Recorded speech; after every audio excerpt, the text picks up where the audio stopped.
Republicans are the most hypocritical people to walk the face of the earth. This is something that we all know. But this clip just highlights and exposes to another level the hypocrisy of these people. In this clip, we're going to see Abby Phillip throw a question back to a Republican panel member that he said that stumps him into silence and exposes the very hypocrisy that the Republican Party suffer with. As usual, let's watch the clip in full. I'm going to give you guys my thoughts towards the end. Let's get into it. Tonight, does scandal matter anymore in American politics? Senate races in Maine and in Texas suggest that voters are willing to overlook what was once seen as disqualifying. We're learning Democrat Graham Platner reportedly shared sexually explicit messages with multiple women in the early days of his marriage. His wife flagged the text to a campaign aide last year as a potential liability for him. Platner has faced significant controversy over a series of offensive online posts that he has since apologized for, and for a tattoo widely recognized as a Nazi symbol that he has since covered up. Meanwhile, in Texas, as Republicans accuse Democratic State Senator James Tallarico of being a vegan, the man Donald Trump is endorsing, Ken Paxton, has faced fraud charges, 16 articles of impeachment, accusing him of corruption and bribery and allegations of infidelity. Paxton's criminal charges ended in a pretrial agreement, and he was ultimately acquitted in his impeachment proceedings following a 2-week trial. Joe, let's start with you. You just wrote this about.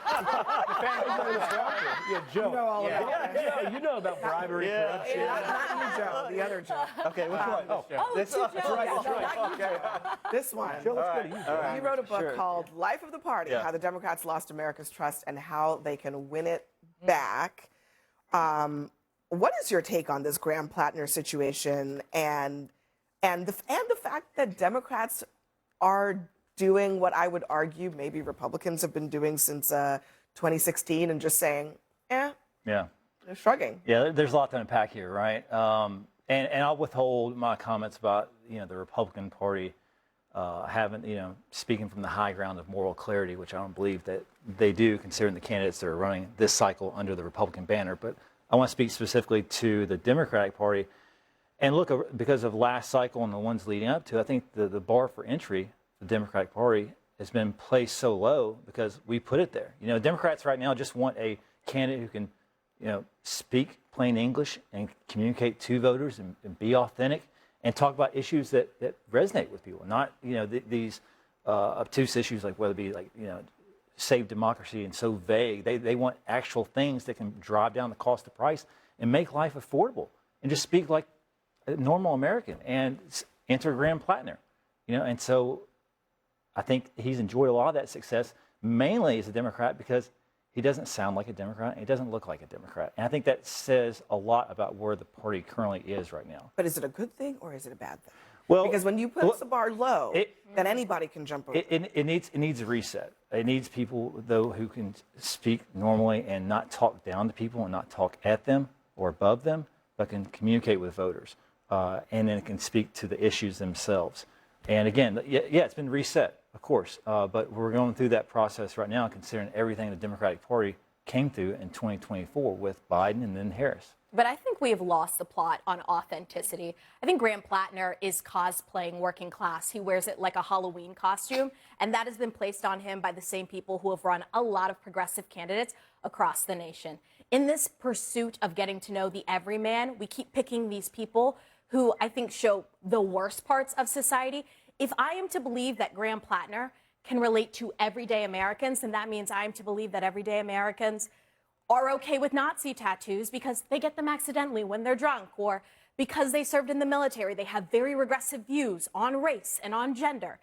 I just cannot accept the fact that to gain the working class, we have to dress up people who show the lowest of our values. It does speak to how hungry Democrats are for new blood, though. Then give them real anti-establishment people. Governor Janet Mills is a very credible person. Governor Janet Mills is very credible, and she lost because people want new blood and new leadership. This is just also Joe's someone point, under right? 50.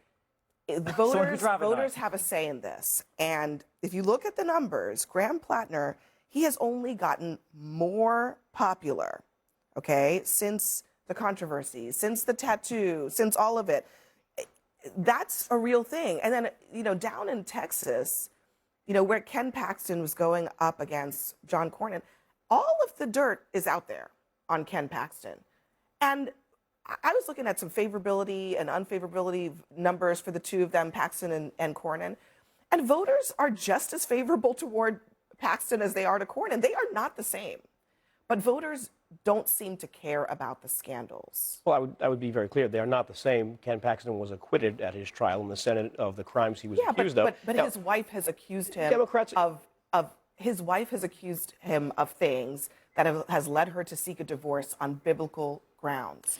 So, and I am sure we're going to hear. I'm sure we're going to hear all about it. There's a lot of corruption, but there's a lot of personal issues too with him. But just to be clear, on the corruption stuff, that he was impeached by the Texas House, he was acquitted by the Texas Senate. So I think we should be clear about that. That is not the same as someone who has exhibited a pattern over 20 years. I mean, it's not just the Nazi tattoo. There's a pattern of prosecuting. It's not just the Nazi. It's the belief that women are responsible for their own rape. I mean, that's appalling and absurd. To have someone believe that women are somehow responsible for being raped, to have people who obviously, sexually message their women while they're married, like these are all bad things, and they just keep getting worse with Graham Platner. And I think Democrats, as you've seen a couple of them, make pretty strong statements against him. So I think they're realizing that the wheels are coming off the bus. Are affairs disqualifying?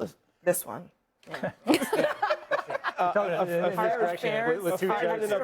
Marital affairs disqualifying? To be clear, I think the Nazi tattoo is disqualifying. I think the idea that women are responsible for their own rapes is completely disqualifying, and he should be punched in the face, to be frank with you. I mean, that's an appalling thing to say.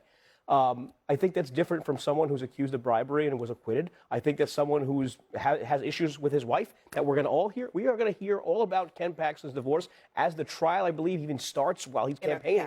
It's going to be but this latest Graham Platner scandal is over sexting with staffers. Let me just read. I have to read this statement because this is from his wife. His wife told CNN and reporters, I confided deeply personal details about my marriage to someone who I considered a friend. In the months since, I've had to watch as she spreads malicious gossip to anyone who would take her call. I trusted this person with the most private chapter of our lives, early days of our marriage, before any campaign was on our mind, and I'm deeply hurt by her betrayal and invasion of our privacy. I know who Graham is. I know the man that I married and the husband that he has been to me on the best and worst days of my life. That hasn't changed, and it won't. That is what his wife says. But the piece of this is that it's adding to many things. Yeah. But our voters sort of just don't care about, I mean, and maybe I should go further back because, Donald Trump has cheated allegedly on his spouses before. He's been divorced several times. There was also Bill Clinton, Are we done with this stuff? Do personal mistakes not matter in politics anymore? Sadly, I mean, I'm nostalgic for a time when Bush getting a DUI or Obama smoking weed was shocking and led the news for a couple weeks. And sadly, I think we're at a point in American politics where it isn't disqualifying. And it's funny, I mean, I was kind of surprised to see the reaction from folks like Cory Booker now sort of raising questions about support for Graham Platner in light of these affairs, because frankly, adultery and infidelity now seems so ubiquitous in American politics. So to me, that wasn't even the most shocking thing. I think Democrats, though, now are trying to backpedal a little bit because they realize it's this constant drip, drip, drip. It wasn't just the Totenkopf tattoo. It wasn't just the basically making fun of veterans for getting shot at. It wasn't the sexual acts in porta potty. It's continuing to drip, drip, drip. And so I think they're kind of aware that maybe they've made this Faustian bargain. And bear in mind, I think for so long they tried to say, oh, we have the moral high ground because Donald Trump. That was their argument for everything. And so now they've somehow embraced somebody with a Nazi tattoo. I mean, it's kind of beyond the pale. Yeah. And I would also note, too, but this is all in the name of getting out Susan Collins, who is the most moderate Republican in the Senate. It's a really tough situation for them to say, oh, yeah, elect this guy with the Nazi tattoo to beat out Susan Collins. Right. Okay. Right. These personal and professional failings by both of these bad men are not disqualifying, but they might lose them the elections. It might be enough because not everyone cares that they're allegedly corrupt and allegedly taking bribe. It is a pattern with Paxton, by the way. A lot of different accusations, but some people do, and that could be the difference in these tight races. And they didn't have to choose these people who have these problematic records. And I'll just say one last thing: as someone maybe the only tattooed person on the panel that you know what your tattoo is, Yeah. okay? Yeah. No, I have 2 tattoos. I know exactly what they mean, okay, because they're tattooed on my body. And if I got drunk and got something tattooed, I wouldn't keep it for 15 years without checking it out. You know, you could Google it now. You do a Google image. 15 years, 17 years later, I don't buy it. I think people know what their tattoos are. I'm here to tell you. Now I want to know what your tattoos are. Show us during the break. Different show. break. Next for us, an expletive. So I'm gonna be real with you guys. When it comes to Graham Platner, I'm just not sure.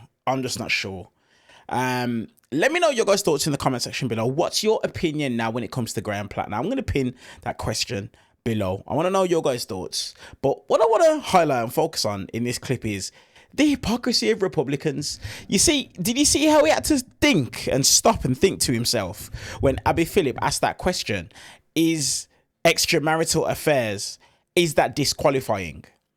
He had to stop and he had to think to himself before he answered that question. And the reason as to why he had to do that was because if he was to say, yes, that it is disqualifying, well then guess what?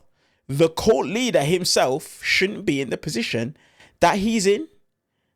But because of the fact that Joe Borelli has selective outrage when it comes to extramarital affairs and what qualifies and disqualifies an individual from being in office, that's the reason as to why you saw. And that was actually quite frustrating. I would have liked Abby Phillip to really corner him on that point and get him to answer that question. I believe she moved on far too quick because these people are so quick to politicize absolutely everything when it works in their favor.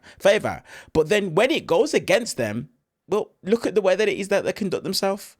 Like, think about it. Ken Paxton was impeached by his own party, not by Democrats, not by the media, but a Republican supermajority in the Texas legislature who looked at the evidence and said, this man cannot stay. That happened. But you literally just saw Joe Borelli try to stand there, litigate it, and then try and act like it didn't happen. Some more of the accusations that took place against Paxton: bribery, abuse of office, using political donors to cover up extramarital affairs. They're not rumors. These are documented, investigated, and serious enough to trigger a formal impeachment process. But Platner having extramarital sex with somebody else, as well as the tattoo, that is disqualifying. I'm going to be real.